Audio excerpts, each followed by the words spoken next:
Pozdrav dobri moji pratioci kanala Hrana za telo. Imate pozdrav od mojih kokošaka. Da, to je luk, jeste, to je luk. Ovo je prošlogodišnji luk i mogu vam reći da sam izuzetno zadovoljan kako mi je prošle godine uspeo luk.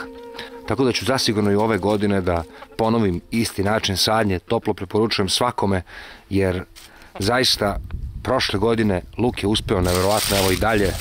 To je samo naravno jedan deo luka koji imam. I dalje je čvrst, jak, zdrav.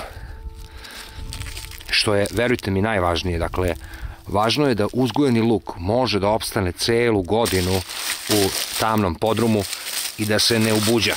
E sad, kako dobiti takav luk? Postoje neka osnovna pravila i sada ću vam pokazati koja su to pravila kako bi sigurno imali ovako kvalitetan i zdrav luk preko cele godine. Šta luku treba? Kao što vidite, kao i prošle godine, na istom mestu ću saditi luk. Ovde sam ove godine posadio beli luk. Šta je važno kod luka? Pre svega da svake godine, pre nego što posadite luk, a luk treba da se sadi u kasniju jesen, jer luk je biljka koja voli da prezimi.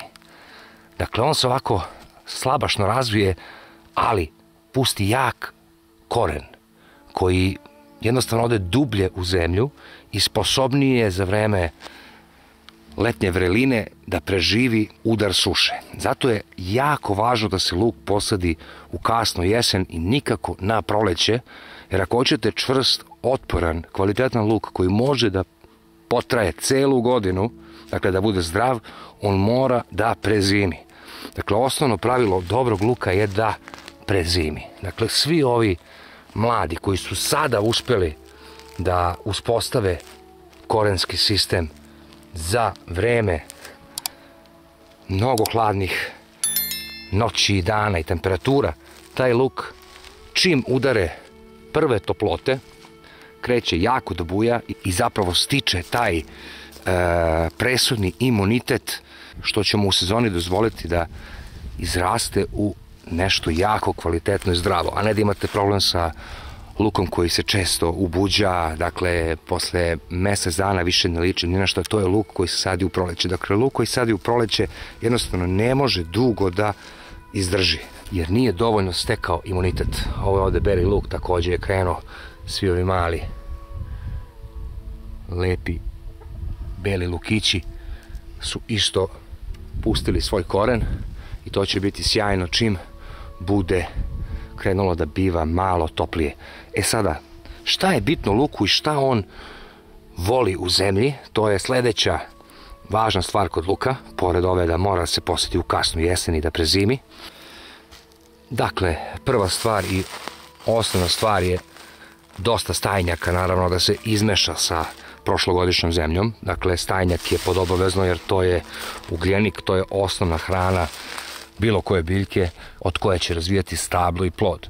Dakle, ugljenik ili humus ili stajnjak. Ključna stvar.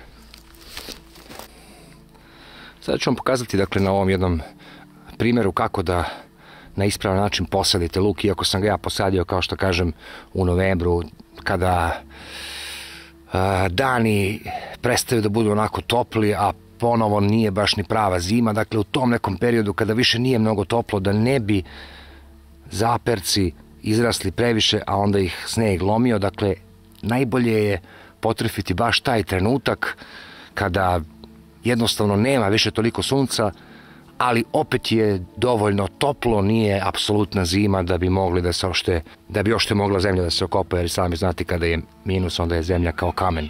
To je zapravo najvažnija stvar.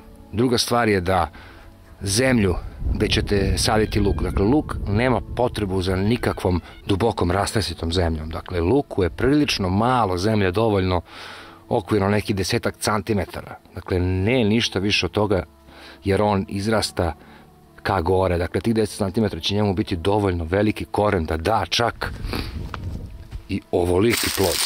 Dakle, nema nikakve potrebe da to bude nešto previše duboka zemlja, ali je jako važno da izaberete južnu stranu, dakle koja je i zimi pod suncem, da bi imao koliko toliko toplotu. Dakle, to su dva osnovna pravila. Sljedeće pravilo je luk obožava pepeo. Dakle, obožava pepeo. Pepeo je jako važna stvar i njega naravno trebate staviti u zemlju, izmešati tu zemlju, ovako jako blago. Ja često stavljam i poljski kreč, dakle ovo seljaci uglavnom posipaju po livadama kako bi trava bila kvalitetnija, zob i tako dalje, sve što se sadi. To možete zapravo naći u bilo kojoj poljoprivrednoj apoteci. I to je okvirno to što ja stavljam luku, naravno plus stajnjak koji sam već stavio u zemlju, izmešao, ne treba mnogo, dovoljno hranljivih sastojaka. Dakle, pepeo je zaista ključna stvar koju luk obožava. Dakle, da rezimiramo. Naravno, pretpostavlja se da znate da se luk sadi ovaj deo da mu je korenski sistem ka dole. To svi verovatno znate i ne mora da bude previše duboko. Dakle, sasvim dovoljno koliko da uđe u zemlju.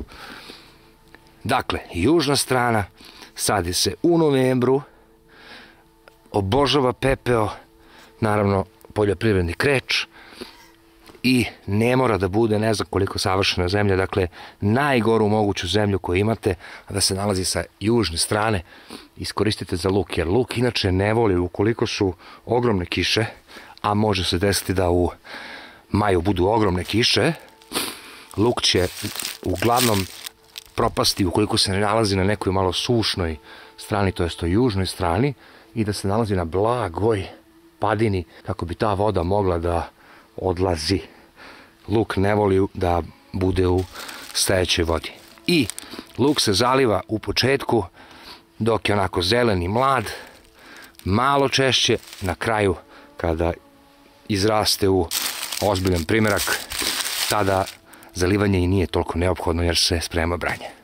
To su tih 4-5 osnovnih pravila za kvalitetnu sadnju bilo koje sorte luka, bio on mladi luk, crni ili beli luk.